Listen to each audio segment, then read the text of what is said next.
Graça e paz, povo de Deus, programa Semeando Vida. Eu sou o apóstolo Cristiano Lopes. Como é bom nós podemos conversar acerca da palavra de Deus, termos um tempo aqui de comunhão, né? E partilhar, né? Nesse tempo tão interessante, né, de vida, a palavra, a expressão do Evangelho, nós podemos celebrar mais um dia de vida. Parabéns para você, não importa se está fazendo aniversário ou não, você está celebrando mais um dia de vida. Que Deus te abençoe, te guarde e te livre de todo mal em nome de Jesus. Queridos, há uma expressão no Evangelho que eu quero compartilhar, né, nesse tempo aqui. Está lá em 1 João, no capítulo 4, no versículo 7. O texto diz assim: Amados, amemo-nos uns aos outros, porque o amor procede de Deus, e todo aquele que ama é nascido de Deus e conhece a Deus. Aquele que não ama não conhece a Deus, pois Deus é amor. Nisto se manifestou o amor de Deus em nós, em haver Deus enviado o seu Filho unigênito ao mundo para vivermos por meio dele. Nisto consiste o amor, não em que nós tenhamos amado a Deus, mas que ele nos amou e enviou o seu Filho como propiciação pelos nossos pecados. Amados, se Deus de tal maneira nos amou, devemos nós também amar uns aos outros. Essa expressão de amor é o que move, que conduz o que é o Evangelho.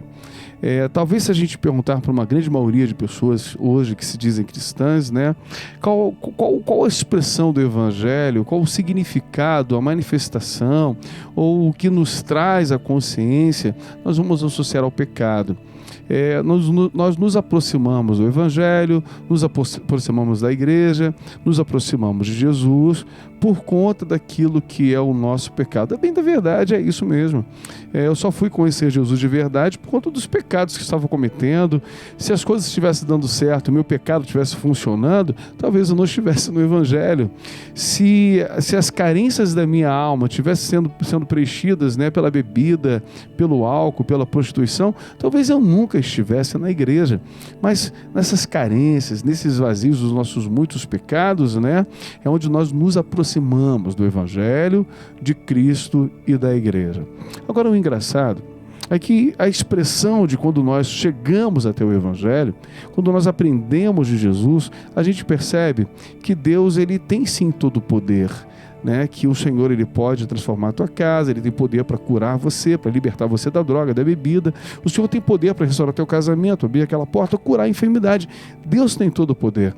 Mas a expressão do Evangelho nada tem a ver com o poder de Deus para mudar aquilo que é a situação da nossa vida, para restaurar aquilo que foi perdido, ou para nos trazer sensações, né, de paz no meio dos nossos pecados. A expressão daquilo que o Evangelho nos traz, e 1 João fala sobre isso, tem a ver com o amor. Deus é amor. E quando a gente chega hoje nesse contexto de igreja, nessa visão de ministério, nessa apresentação do Evangelho, às vezes muito daquilo que nós estamos lendo aqui nada tem a ver. Olha a expressão no versículo 11, amados, se Deus de tal maneira nos amou, de que maneira? De entregar o seu Filho por propriação daquilo que é os nossos pecados, nós devemos também amar uns aos outros. E essa expressão não tem a ver só em amar aquilo que eu conheço, meu amigo chegado, o meu pastor, meu apóstolo, não tem a ver de eu amar minha esposa, o meu filho, tem a ver de nós amarmos os perturbados, os perdidos, os que estão longe verdadeiramente, envolvidos com seus delitos e pecados. Nós perdoarmos aqueles que nos têm ofendido. Essa expressão, né, de vivermos algo em Deus através do amor é interessante. Quando nós conversamos com algumas pessoas acerca de como seria o final dos tempos e o dia do julgamento, quando o Senhor vai separar as ovelhas dos bodes, algumas expressões são interessantes porque todo mundo pensa e associa aquilo que é o pecado. O Senhor vai julgar o pecador. Eu vejo o Senhor julgando aquele que ama. Jesus, ele constrói o pensamento dizendo, quando o Senhor, né, for separar ali os bodes das ovelhas, ele vai dizer e fala dessas expressões de amor. Você que, quando tive fome, quando tive sede, quando eu estava com frio, quando eu estava enfermo, preso, que você me visitou, que você cuidou de mim, que você me deu comida, que você me vestiu.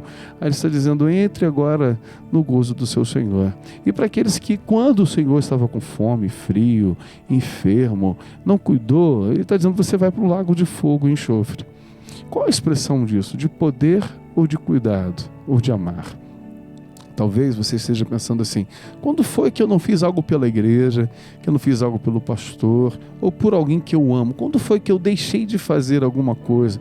Quando foi que eu deixei de dizimar, de ofertar, achando que isso aí é o que está preocupando o coração de Cristo? E Jesus está dizendo assim: olha, quando você deixou de fazer a uns desses pequenos que estavam com fome, que estavam com sede, que estavam presos, que estavam enfermos, que precisavam de um carinho, de um abraço, de uma expressão de amor, quando você deixou de fazer, você deixou de fazer por mim, deixou de fazer a mim.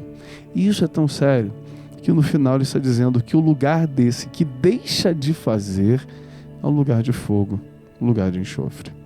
Eu não sei como o Espírito Santo encontra você nessa hora aí onde você está, mas eu sei que você pode ter essa expressão de amor, essa expressão de cuidado. Não preocupado com o que seria o Hades, mas por consciência, porque a expressão é muito clara. Nós temos que amar uns aos outros, porque aquele que ama é nascido de Deus e conhece a Deus. Aquele que ama é nascido de Deus. Você pode ter sido batizado, você pode ser um líder, você pode ser um vice-querubim dentro da igreja, mas se você não ama, você não nasceu de Deus. E amar quem? Os perdidos. Amar quem te persegue, quem te calunia, quem te trata mal. Amar, não perseguir, não retribuir mal com mal, não agir na expressão daquilo que muitas vezes nós vemos nas mídias sociais, algumas atitudes, algumas ações.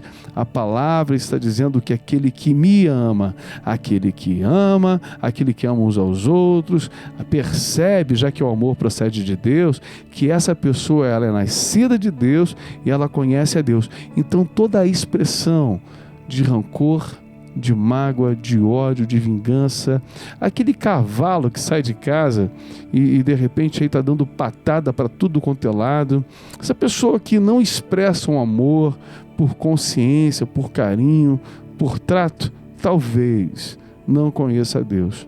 Aquele que não ama não conhece a Deus, porque Deus é amor. Nisto se manifestou o amor de Deus, em haver Ele enviado o seu Filho ao mundo para vivermos por meio dele. É nisso que consiste o amor, em que nós não amamos a Deus primeiro, Ele nos amou primeiro. Então que nesse momento, em nome de Jesus, você possa ser essa expressão do amor de Deus, através do perdão, do cuidado, através da solidez, de uma vida em Cristo, por Cristo, e por isso o amor que constrange. Esse amor que nos constrangeu quando nos alcançou no meio de tantos delitos e pecados, também constranja aqueles que estão te entristecendo, te perseguindo, te caluniando, te fazendo mal. Que você seja essa expressão de amor. Ou naquele que precisa de um cuidado, de um carinho, de um aperto de mão, de uma palavra. Ei, às vezes aquele que está no canto da calçada, quantas vezes? Outro dia eu estava indo para casa e um rapaz estava mexendo no lixo. Ele pegou uma garrafa de água do lixo e bebeu aquela água que estava ali. Dentro do meu carro tinha uma garrafa de uma água com gás, estava semi-geladinha ainda. Eu chamei ele no canto: vem cá, filho, deixa eu te dar essa água aqui, está melhor do que essa. E quando eu dei a água para ele, eu vi uma expressão de sorriso. Mas eu falei assim: olha, Jesus te ama, Deus te abençoe. Perguntei o nome dele e ali a gente bateu um papo de 5 minutos. A expressão da alegria no olhar dele foi maior pelo dedinho de prosa que tive do que pela água que entreguei. Ali eu fiz uma oração e eu tenho certeza que o Senhor abençoou a vida daquele rapaz. Entenda, o verdadeiro amor vai lançar fora o medo de se relacionar, de se expressar, para aqueles que estão hoje aí às margens de tantas dificuldades emocionais, financeiras, espirituais, que você seja essa resposta nesse tempo. Um beijo no teu coração. A paz de Cristo. Deus abençoe sua vida.